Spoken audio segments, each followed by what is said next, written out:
Саламатсыңдар ма балалар? Бүгін біз 4-ші сынып әдебиет 86-шы сабақты талқылайтын боламыз. Ғарышкермен сұхбат. Бірінші тапсырма. Кесте бойынша жұмыс істеңдер. Сұрақтар тақтасы. Талғат Мұсабаевқа қандай сұрақтар қояр едіңдер? Талғат Мұсабаевқа қандай сұрақтар қояр едіңіз? Ғарышкер болу үшін қандай болу керек? Ғарыш әлеміне ұшу неге қол жетпес арман? Ғарыш әлеміне сапарыңыз туралы айтып бересіз бе? Түсініп оқы. Ғарыштық өмір ықшамдап алынды. Әр ғарышкер үшін ғарышқа ұшқан, жерге қайтып оралған күн ерекше күндер. Осы аралықты жеке ғарыштық өмір деп атауға да болады. Талғат Мұсабаев бір жылды құрайтын 3 ғарыштық өмір сүрген адам. Қазақтың маңдайына біткен батыр ғарышкер. Алматы облысы Жамбыл ауданының Қарғалы ауылында дүниеге келген. Салиха анасы соғыс жылдары Сталинградтан Берлинге дейін барып, дәрігер ретінде қызмет еткен. Тұңғыш ұлы Талғат дүниеге келгенде, Талғат Бигелдинов ағасындай батыр болсын деп атын ырымдап қойған екен. Бала батыр болсын деп атын ырымдап қойған екен. Бала Талғат ағасы сияқты батыр, одан кейін Юрий Гагарин сияқты ғарышкер болуды армандап өседі. Тіпті мектепте Ғарыш Мұсабаев Талғат деп айғайлағаны да бар. Бір жағынан өз арманына, өзіне деген сенімі болды ма? Ғарышкер болатынына еш күмәнданбапты. Сол аралығында 43 жасында қол жеткізді. Талай қиындық көрдім дейді ғарышкер. Талғат Мұсабаевтың ғарышқа ұшу арманы кейін Қазақстан тәуелсіздік алған соң жүзеге асады. Талғат Мұсабаев қазақтың екінші, ал әлемнің 3309-шы ғарышкері.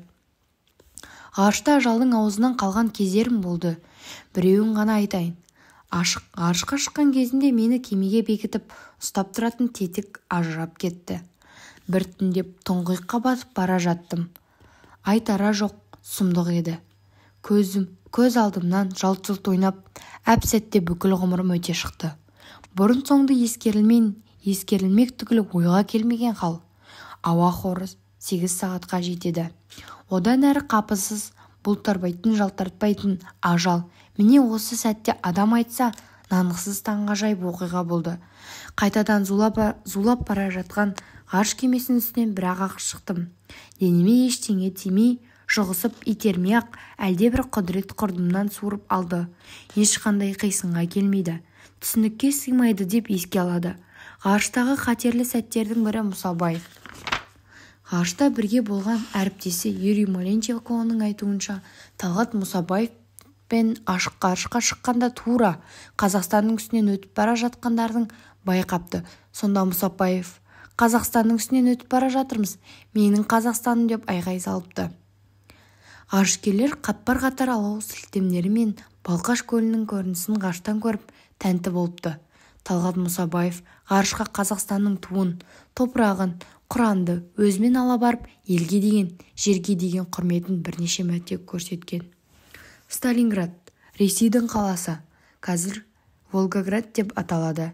Тәнті болу, риза болу, көңіл толу, әріптес, бірге жұмыс істейтін мамандығы бір адам. Салыстыр. 3. Ғарышкер Талғат пен Тоқтардың балалық шақтағы армандарын салыстыр. 4. Талғат Мұсабаевтың ерлігін сипаттайтын үзіндіні тауып оқы. 5. Ғарышкер Талғаттың ұшу кезінде бақытты сәтін тауып оқы. 6. Сабақ басындағы сұрақтар тақтасын тағы қандай сұрақтар қосар едің? 7. Қорытындыла, мәтіннің ерекше әсер еткен бөлігін оқып бер. 3. Талғат пен Тоқтардың балалық шақтағы армандары ғарышқа ұшу болатын, яғни екеуінің де армандары бір болған. 4. Ашық ғарышқа шыққан кезімде мені кемеге бекітіп ұстап тұратын. Тетік ажырап кетіп, біртіндеп тұңғиыққа батып бара жаттым. Айтарға жоқ, сұмдық еді. Көз алдымнан жалт-жұлт ойнап, әп-сәтте бүкіл өмірім алдымнан өтті. Бұрын соңды ескерілмек түгі ойға да келмеген жағдай. Ауа қоры небәрі 8 сағатқа жетеді. Одан әрі қапысыз бұлтарбайтын, жалтармайтын ажал. Міне дәл осы сәтте адам айтса, нанғысыз, таңғажайып оқиға болды. Қайтадан зулап бара жатқан ғарыш кемесінің үстінен бір-ақ шықтым. 5. Сонда Мұсабаев Қазақстанның үстінен өтіп бара жатырмыз, менің Қазақстаным деп айқай салыпты. Адам баласы неге биікке ұмтылады? Қорытындыла. Мәтіннің ерекше әсер еткен бөлігін оқып беріп, ойыңды түсіндір. Талғат Мұсабаев ғарыш ғана емес, өз елін шын жүрегімен сүйетін азамат. Мәтіннің ерекше әсер еткен бөлігі Талғат Мұсабаев ғарышқа Қазақстанның туын, топырағын, құрамды өзімен алып барып, елге деген, жерге деген құрметін бірнеше мәрте көрсеткен. Мәтіннің осы жолдары ерекше әсер етті. Себебі ол ғарышкерлердің еліне деген махаббаты, құрметі, елін сыйлағандығы көрінді. Видео ұнаса арнаға жазылып кетіңіз. Сау болыңдар балалар.